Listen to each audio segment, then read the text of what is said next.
আসসালামু আলাইকুম, welcome back to my channel. বাজারে এখন কাঁচা আমে একদম ভরে গেছে, আর এটাই হচ্ছে একদম সঠিক সময় কাঁচা আমের আচার বানানো। আর আমার কাছে সবচাইতে মনে হয় যে কাঁচা আমের এই বার্মিজ আচারটি সবচাইতে বেস্ট, আমার কাছে অনেক বেশি ভালো লাগে। তো চলুন আজকে বার্মিজ আচারের রেসিপিটা দেখে নেওয়া যাক। আমি এখানে 1 কেজি কাঁচা আম ধুয়ে পরিষ্কার করে নিয়েছি।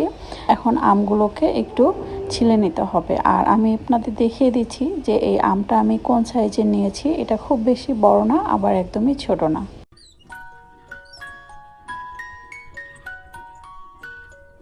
সবগুলো আম আমি কেটে ধুয়ে ফালি করে নিয়েছি। আর আমের মাঝের আটিটা আমি একটু দেখিয়ে দিচ্ছি যে এটা কিন্তু খুব বেশি শক্ত হবে না, আবার খুব বেশি নরম হবে না, ঠিক মাঝামাঝি হবে। তাহলে এই বার্মিজ আচারটা কিন্তু অনেক টেস্ট হবে, আমের ফালিগুলো কিন্তু ভেঙে যাবে না। তো এটার স্লাইসটা ঠিক কেমন হবে একটু কেটে দেখিয়ে দিচ্ছি, তাহলে আপনারা খুব সহজেই এই বার্মিজ আচারটা খুব ভালোভাবে তৈরি করতে পারবেন। আর পারফেক্টলি তৈরি করার জন্য আমার রেসিপিটা পুরোটাই ফলো করবেন, তাহলে আশা করছি আপনাদের আমের আচার কোনোভাবে নষ্ট হবে না। এই আমটাকে এখন আমি 1 ঘন্টার জন্য চিনি দিয়ে রেখে দেব।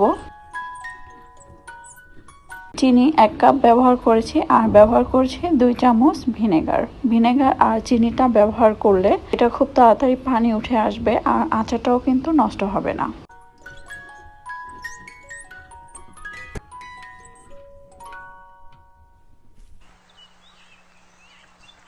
বার্মিজ আচারের জন্য তৈরি করে নিতে হবে একটি স্পেশাল মশলা।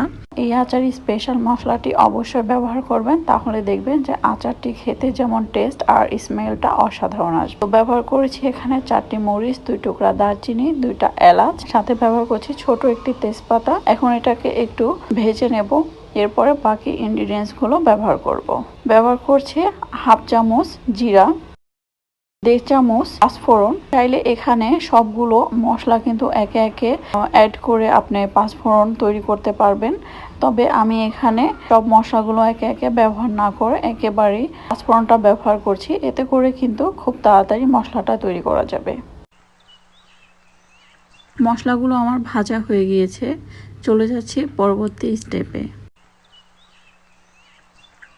চিনি দিয়ে যে আমগুলো মেখে রেখেছিলাম, দেখতেই পাচ্ছেন যে আমগুলোতে কতটা চিনির পানি উঠেছে। তো সবগুলো চিনি আর আম একসঙ্গে মিক্স হয়ে গিয়েছে। এখন একটি প্যানে দিয়ে এটাকে হালকা গরম করে নিচ্ছি। প্যানের চারপাশে দিয়ে যখন এরকম সাদা সাদা বাবলস ক্রিয়েট হবে, ঠিক ওই পর্যায়ে অ্যাড করছি 1/2 চামচ মরিচ গুঁড়া, 1/2 চামচ হলুদ গুঁড়া, 1/2 চামচ লবণ। এখন এগুলো সবগুলো একসঙ্গে একটু মিশিয়ে নিচ্ছি। এরপরে এটাকে জাল করে সিদ্ধ করে নিতে হবে। চুলার জালটা এই পর্যায়ে কিন্তু মিডিয়াম থাকবে, খুব বেশি হাই ফ্লেমে রাখবেন না, আবার লো ফ্লেমেও রাখবেন না। তো এখন একটা পাতলা স্প্যাচুলার দিয়ে আমি এটাকে একটু উল্টে পাল্টে দিচ্ছি। এখানে যদি কোনো মোটা যুক্ত কোনো কিছু দিয়ে নাড়াচাড়া করা যায়, তাহলে কিন্তু আমটা ভেঙে যেতে পারে। তো আমটা আমি একটা স্লাইস উঠিয়ে দেখিয়ে দিচ্ছি যে আমটা কতটা সফট হয়েছে, কিন্তু ভেঙে যাবে না। আর এই যে স্পেশাল মশলাটা আমি গুঁড়া করে নিয়েছি, তবে আমার কাছে এখানে মনে হচ্ছে যে অনেক বেশি আছে, এই কারণে আমি অর্ধেকটা ব্যবহার করছি। আর এখানে যদি চামচের হিসাবে, তাহলে হচ্ছে আমি এখানে 1.5 চামচ মশলা ব্যবহার করেছি। আমার কাছে মনে হয়েছে যে এখানে 1.5 চামচ মশলাই যথেষ্ট, এর বেশি দিলে কিন্তু ভালো লাগবে না। আপনারা চাইলে কিছুক্ষণ জাল করে এটাকে একবার টেস্ট করে নিতে পারেন। যদি আপনার কাছে মনে হয় যে আরও একটু মশলা ব্যবহার করা উচিত, তাহলে ব্যবহার করতে পারেন। তো এটাকে এখন খুব ভালো করে একটু মিশিয়ে নিচ্ছি। আর এই আচারের সবচাইতে ভালো একটা দিক সেটা হচ্ছে যে এটা কিন্তু কোনো রকমের তেল ব্যবহার করতে হচ্ছে না। আর দ্বিতীয় কথা হচ্ছে যে এটা আপনি সারা বছর ধরে রেখে খেতে পারবেন।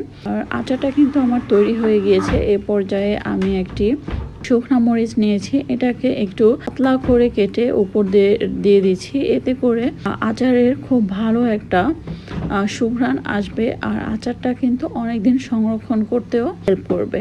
আমার বার্মিজ আচারের রেসিপি অলমোস্ট ডান।